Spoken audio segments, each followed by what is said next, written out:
Yuk, Assalamualaikum warahmatullahi wabarakatuh. Kami dari kelompok 6 mata kuliah Kimia Minyak Atsiri yang akan mempresentasikan tentang evaluasi keamanan minyak atsiri berbasis konstituen pendekatan. Langsung saja, sebelumnya izinkan memperkenalkan diri. Nama saya Sinta Indra Kusuma dengan NIM 32111910005 dan ada teman saya. Saya Amalia Sana Pratiwi dengan NIM 32111191041. Saya Nurul Salsanzara dengan NIM 32111191030. Baik, selanjutnya langsung saja kita membahas tentang materi yang akan kita presentasikan. Yang pertama akan dipresentasikan oleh saya sendiri, selanjutnya akan dipresentasikan oleh Nurul, dan yang terakhir oleh Amalia Sena.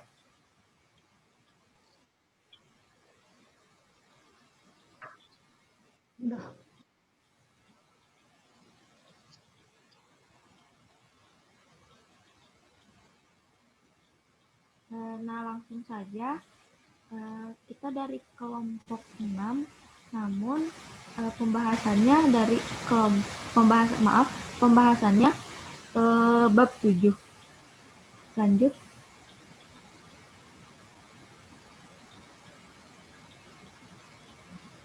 Ini judulnya, ada evaluasi keamanan minyak atsiri berbasis konstituen pendekatan.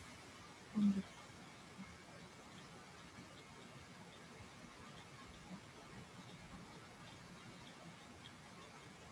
Selanjutnya ada pendahuluan. Tumbuhan dan minyak esensial serta ekstraknya difungsikan sebagai sumber pangan, pengawet, obat-obatan, barang simbolis dalam agama, dan solusi untuk mengubah perilaku.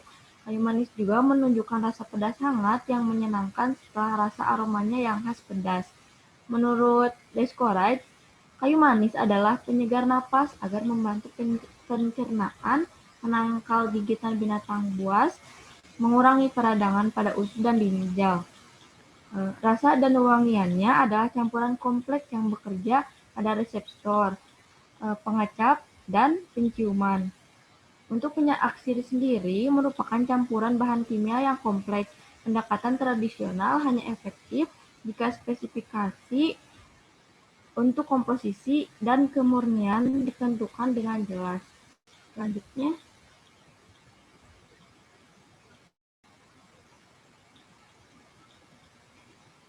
ada evaluasi minyak esensial berbasis konstituen. Nah, minyak atsiri adalah campuran zat organik yang mudah menguap dari struktur kimia yang diketahui yang bereaksi baik secara tunggal atau kombinasi dengan biomolekuler, seperti protein dan lain-lain. Dan untuk memvalidasi evaluasi keamanan berbasis konstituen dari minyak atsiri sendiri adalah valid secara ilmiah untuk mengevaluasi keamanan campuran alami berdasarkan komposisi kimianya. Dan hal ini adalah interaksi antara satu atau lebih molekul dalam produk alami yang makromolekul, seperti protein, enzim, dan lain-lain, yang menghasilkan respon biologis.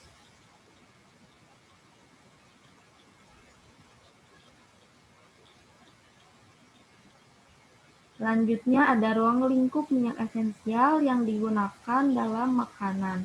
Ada dari sumber tanaman, yaitu pulp, kulit kayu, kulit, daun, beri, dan bunga, dan buah-buahan, sayuran, rempah-rempah. Dan juga ada tanaman dibuat dari makanan dan sumber non-makanan. Minyak esensial digunakan sebagai zat penghilang rasa dalam makanan yang berasal langsung dari makanan. Itu contohnya seperti minyak lemon, minyak kemangi, dan minyak kapulaga. Dan minyak esensial biasanya diperoleh dengan destilasi uap.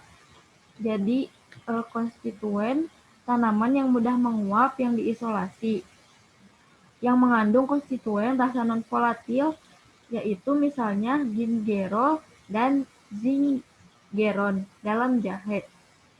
Dan konstituen non-volatil ini sering merupakan zat hidrofilik dalam berat molekul yang lebih tinggi yang akan hilang dalam pembuatan minyak esensial.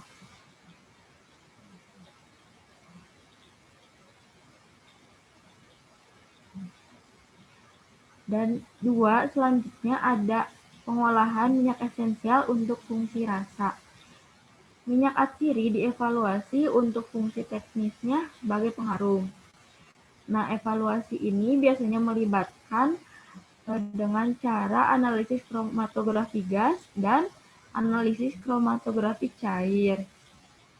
Dan selanjutnya minyak atsiri sebagai minyak kapulaga, kadar konstituennya seperti terpinyl asetat 1,8-sineol merupakan penanda kekayaan bahan flavoring, serta minyak esensial mentah dapat dicampur dengan sumber lain dari minyak yang sama atau konstituen kimiawi yang diisolasi dari minyak.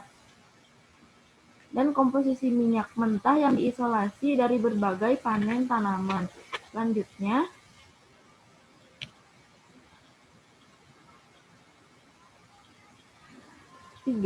ada komposisi kimia dan kelompok kongenerik.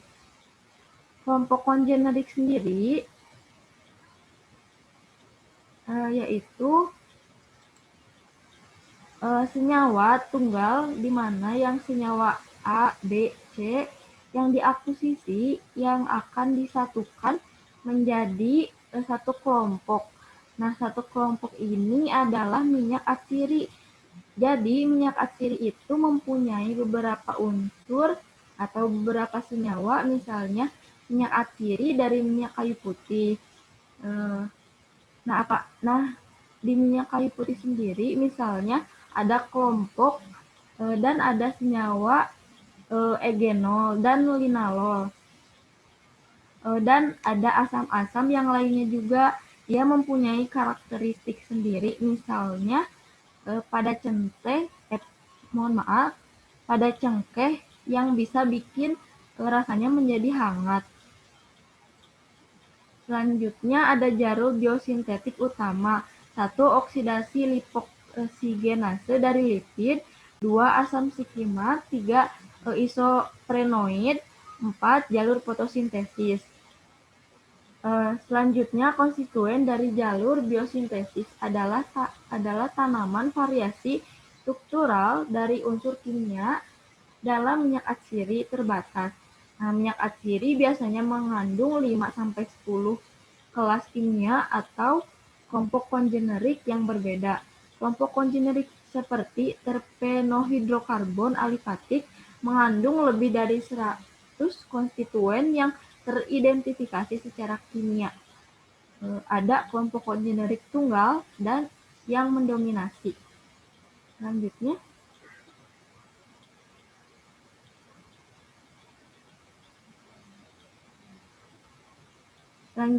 contoh ada 8 kelompok kongenerik terdiri dari lebih besar 98% dari komposisi minyak peppermint oil. Lebih besar 95% dari minyak tersebut disebabkan oleh 3 kelompok kimia, yaitu 1. Terpene alifatik dan hidrokarbon aromatik. 2. Terpene alkohol sekunder alisiklik, keton, dan ester terkait. 3. Turunan sikloheksanon tersubstitusi terpen. 2. Isopropilidena dan zat terkait. Selanjutnya ada evaluasi keamanan minyak atsiri dapat direduksi menjadi 1. Evaluasi keamanan masing-masing kelompok. 2. Evaluasi jumlah bagian dari semua kelompok kongenerik. Nah, tujuannya sendiri untuk dievaluasinya keamanan minyak atsiri adalah bahwa tidak ada kelompok kongenerik yang memiliki asupan manusia yang signifikan, harus tidak dievaluasi secara contohnya isomenton dan mentil asetat. Lanjut.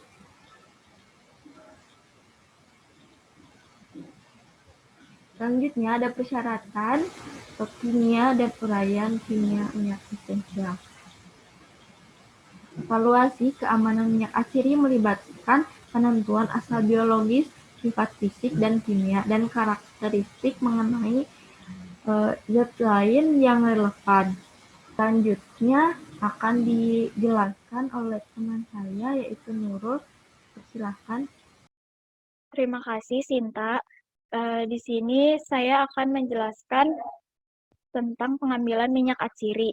Berdasarkan metodologi analitik saat ini adalah mungkin untuk mengidentifikasi secara harfiah ratusan konstituen dalam minyak esensial dan mengukur konstituen menjadi bagian per juta level. Persyaratan untuk mengidentifikasi dan menghitung konstituen yaitu untuk penggunaan 2 juta kilogram minyak peppermint setiap tahun harus lebih besar dari persyaratan untuk penggunaan 2.000 kilogram ketumbar atau 50 kilogram minyak mur. Yang kedua, ada tingkat di mana keterpaparan terhadap konstituen sangat rendah, sehingga tidak ada resiko yang signifikan yang terkait dengan asupan zat tertentu. Kemudian, untuk meningkatkan konstituen minyak esensial harus diidentifikasi tergantung pada perkiraan asupan makanan atau aditif rasa. Taksiran ini biasanya dapat dihitung dengan menggunakan pendekatan berbasis volume atau pendekatan sensus menu. Sedangkan untuk Organisasi Kesehatan Dunia dan Badan Pengawas Obat dan Makanan, asupan dihitung menggunakan metode yang dikenal sebagai metode asupan per kapita.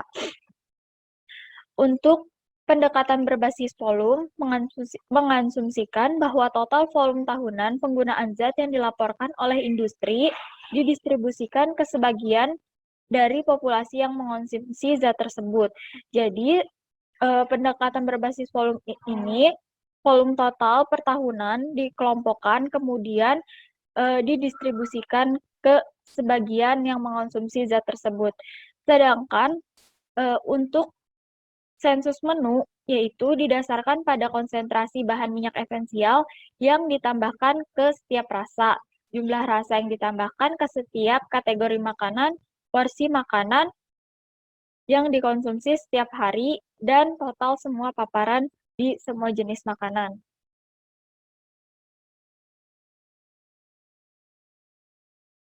Pengambilan grup kongenerik. Jadi, asupan setiap kelompok kongenerik ditentukan dari konsentrasi rata-rata atau persen konstituen yang dicatat untuk setiap kelompok kongenerik. Berdasarkan bahan kimia analisis untuk minyak tersedia secara komersial, spesifikasi kimia atau pengujian dapat diperluas dengan cara yang pertama, tentukan rata-rata konsentrasi kelompok generik dengan batasan kepercayaan yang merupakan jumlah lot komersial yang cukup yang merupakan sebagian besar minyak. Kedua, identifikasi konstituen kunci dari asupan besar dari 1,5 μg dalam kelompok ini yang dapat digunakan secara efisien pantau kualitas minyak yang diperdagangkan dari waktu ke waktu. Yang ketiga, berikan informasi tentang konstituen jejak yang mungkin menjadi perhatian keamanan.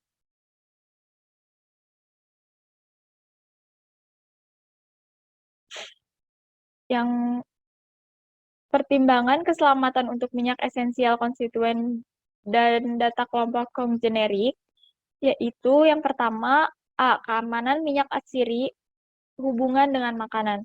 Hubungan erat antara kompleks alami dengan makanan itu sendiri telah menyulitkan evaluasi keamanan dan pengaturan penggunaan minyak esensial. Di Amerika Serikat, Undang-Undang Obat dan Kosmetik Makanan Federal mengetahui bahwa standar keamanan yang berbeda dan lebih rendah harus diterapkan pada zat yang terdapat secara alami dalam makanan daripada yang diterapkan pada bahan yang sama yang sengaja ditambahkan ke makanan. Minyak atsiri digunakan sebagai penyedap menempati posisi antara karena tersusun dari zat alami, banyak di antaranya sehingga ditambahkan ke makanan sebagai zat kimia individual.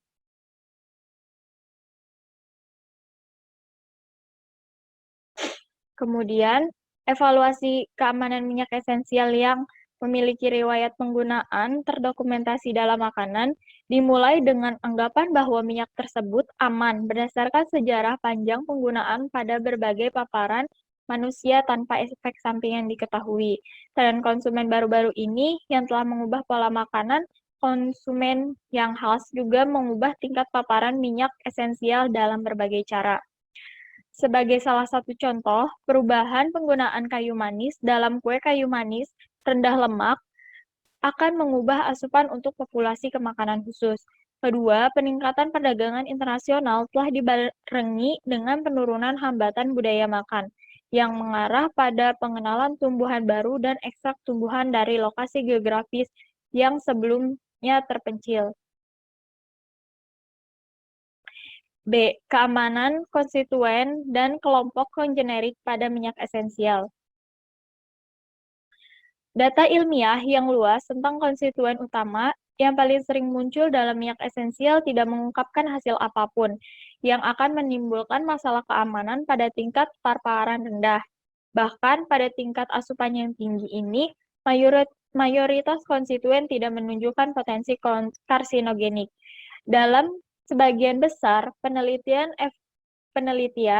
efek karsinogenik terjadi melalui mekanisme non-genotoksik, di mana tumor tersebut membentuk akibat toksisitas organ kronis dan dosis tinggi yang sudah ada sebelumnya, biasanya ke hati atau ginjal.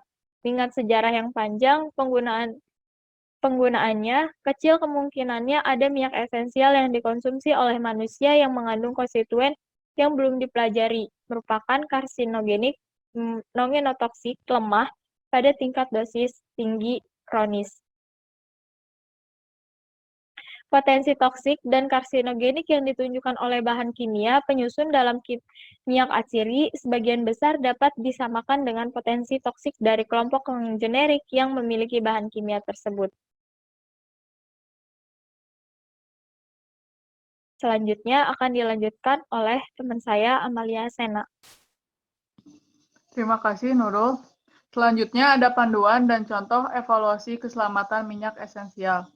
Panduan ini tidak menggunakan kriteria yang biasa digunakan untuk evaluasi keamanan zat kimia individu. Ini adalah prosedur yang melibatkan evaluasi komprehensif dari sifat kimia dan biologi dari konstituen dan kelompok kongenerik minyak esensial. Kelompok kongenerik selanjutnya diklasifikasikan menurut tingkat dari perhatian toksikologi menggunakan pendekatan pohon keputusan. Berdasarkan data asupan minyak atsiri dan konsentrasi penyusunnya, kelompok kongenerik diprioritaskan menurut asupan dan potensi toksisitasnya. Elemen kunci yang digunakan untuk mengevaluasi kelompok kongenerik termasuk paparan, analogi, struktural, metabolisme, dan toksikologi yang meliputi toksisitas, karsinogenitas, dan potensi genotoksik. Lanjut.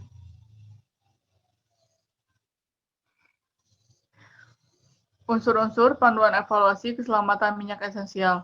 Pada langkah pertama panduan ini, prosedur evaluasi memperkirakan asupan berdasarkan data survei industri untuk setiap minyak atsiri.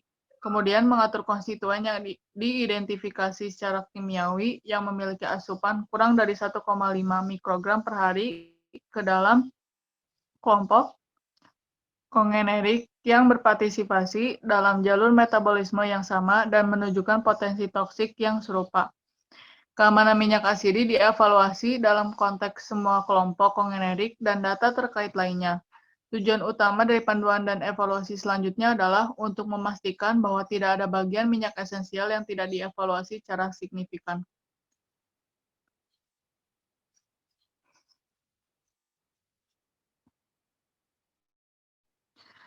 Prioritas minyak atsiri menurut keberadaan di makanan. Pada langkah pertama, minyak esensial diprioritaskan menurut ada atau tidaknya sebagai komponen makanan yang biasa dikonsumsi. Banyak minyak esensial diisolasi dari tumbuhan yang biasa dikonsumsi sebagai makanan. Dalam banyak hal, langkah pertama menerapkan konsep sejarah panjang penggunaan yang aman pada minyak esensial. Artinya, jika paparan minyak esensial terjadi terutama dari konsumsi makanan normal, kesimpulan keamanannya sangat mudah. Langkah pertama juga mengurangi kebutuhan untuk melakukan analisis kimiawi komprehensif untuk minyak asidi dalam kasus di mana asupan rendah dan terjadi terutama dari konsumsi makanan. Organisasi data kimia, grup kongenerik, dan kelas toksisitas. Pada langkah kedua, konstituen ditetapkan ke salah satu dari 3 kelas struktural berdasarkan potensi toksik. Zat kelas 1 mengandung fitur struktural yang menunjukkan tingkat toksisitas oral yang rendah. Zat kelas 2 jelas kurang berbahaya dibandingkan zat kelas 1, tetapi tidak mengandung fitur struktural yang memberikan indikasi positif toksisitas. Zat kelas 3 mengandung fitur struktural, misalnya gugus fungsi epoksida, turunan heteroaromatik yang tidak tersubstitusi, yang tidak memungkinkan anggapan keamanan yang kuat, dan dalam beberapa kasus bahkan mungkin menunjukkan toksisitas yang signifikan. Misalnya, hidrokarbon alifatik sederhana, limonen, ditetapkan ke struktural kelas 1, sementara elemikin, yang merupakan turunan benzen tersubstitusi alil dengan posisi benzilik atau alilik reaktif ditetapkan ke kelas 3. Potensi racun dari masing-masing 3 kelas struktural telah dikuantifikasi. Level tanpa efek yang dapat diamati konservatif telah ditentukan untuk setiap kelas. NOEL atau tingkat efek samping tanpa observasi persentile kelima ini untuk setiap kelas struktural diubah menjadi tingkat ambang batas paparan manusia dengan menanamkan faktor keamanan 100 kali lipat dan mengoreksi berat badan rata-rata. Berkenaan dengan zat penyedap, TTC atau ambang batas perhatian toksikologi bahkan lebih konservatif, mengingat sebagian besar NOEL untuk zat penyedap berada di atas persentil ke-90. Lanjut.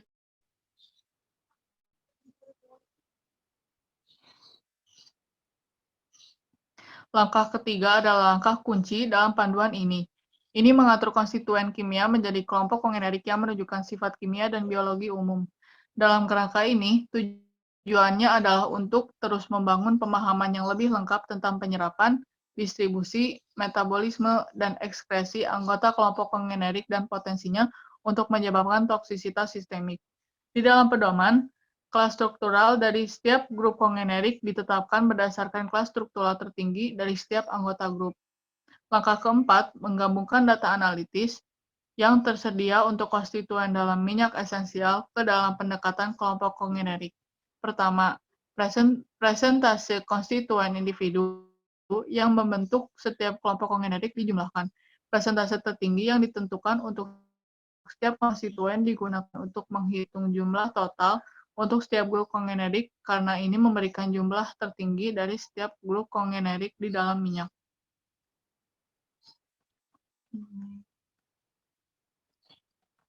Pada langkah kelima, keenam, dan ketujuh, setiap kelompok kongenerik dalam minyak asidi dievaluasi keamanan penggunaannya. Artinya, jalur tersebut ada untuk kelompok konstituen kongenerik dalam minyak asidi dan masalah keamanan akan muncul hanya jika asupan kelompok kongenerik cukup untuk memenuhi jalur ini yang berpotensi menyebabkan toksisitas. Pada langkah ke-6 prosedur, asupan kelompok kongenerik relatif terhadap TTC masing-masing untuk salah satu dari 3 kelas struktural dievaluasi. Jika pemasukan grup kongenerik kurang dari ambang batas untuk kelas struktural masing-masing, pemasukan grup kongenerik tidak menunjukkan masalah keamanan yang signifikan. Jika pada langkah kelima tidak ada data metabolik yang cukup untuk menetapkan ekskresi produk yang aman, atau jika jalur aktivasi telah diidentifikasi untuk grup kongenerik tertentu, maka grup tersebut pindah ke langkah 7, dan data toksisitas diperlukan untuk menetapkan penggunaan yang aman di bawah arus kondisi asupan.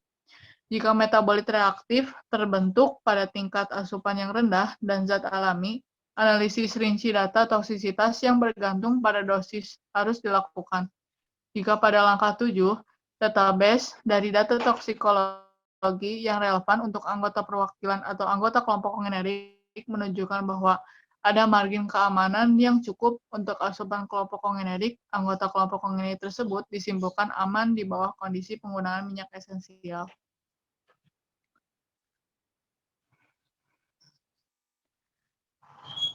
Selanjutnya di sini ada tabel definisi kelas struktural dan ambang batas asupan manusia.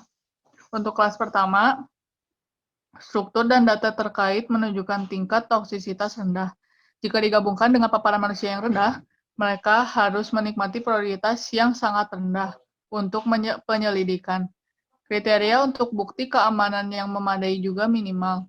Exposure yang lebih besar akan membutuhkan prioritas yang lebih tinggi secara proporsional untuk studi yang lebih mendalam.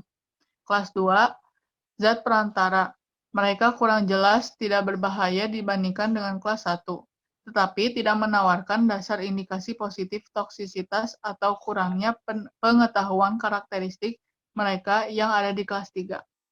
Di kelas 3, jangan izinkan praduga awal yang kuat tentang keamanan atau yang bahkan mungkin menunjukkan toksisitas yang signifikan.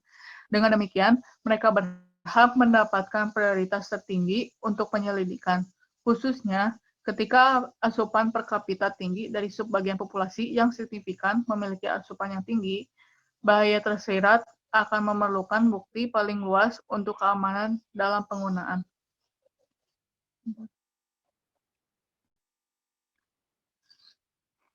Pada langkah ke-8, mempertimbangkan aditif atau interaksi sinergis antara zat individu dan antara kelompok generik yang berbeda dalam minyak esensial. Untuk semua masalah toksikologi lainnya, tingkat paparan kelompok generik relevan dengan apakah efek aditif atau sinergis menimbulkan bahaya kesehatan yang signifikan. Selain itu, konstituen perwakilan utama dari setiap kelompok generik telah diuji secara individual dan tidak menimbulkan ancaman toksikologis, bahkan pada tingkat dosis yang lipat lebih besar dari tingkat asupan normal minyak esensial yang digunakan dalam makanan tradisional. Berdasarkan hasil studi toksisitas, baik pada konstituen utama dari kelompok generik yang berbeda dalam minyak asiri dan pada minyak asiri itu sendiri, dapat disimpulkan bahwa potensi toksis dari konstituen utama ini mewakili dari minyak itu sendiri, menunjukkan kemungkinan tidak adanya aditivitas dan interaksi sinergis. Namun, pertimbangan kasus per kasus sesuai.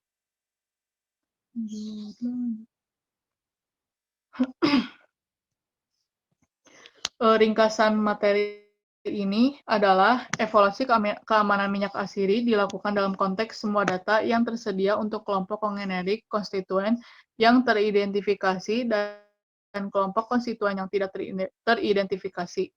Data tentang minyak asiri atau minyak esensial terkait dan setiap potensi interaksi yang mungkin terjadi di minyak esensial bila dikonsumsi sebagai zat perisa.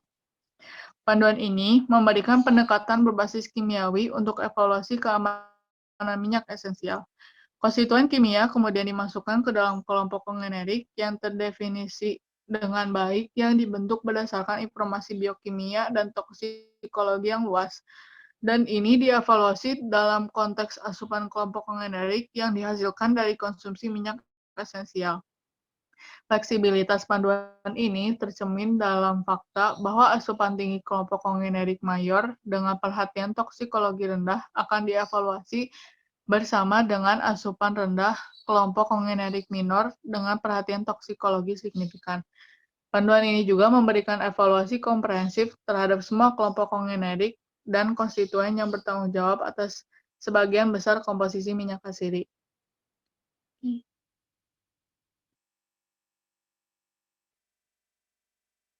Sekian dari kami. Mohon maaf bila ada kesalahan. Wassalamualaikum warahmatullahi wabarakatuh.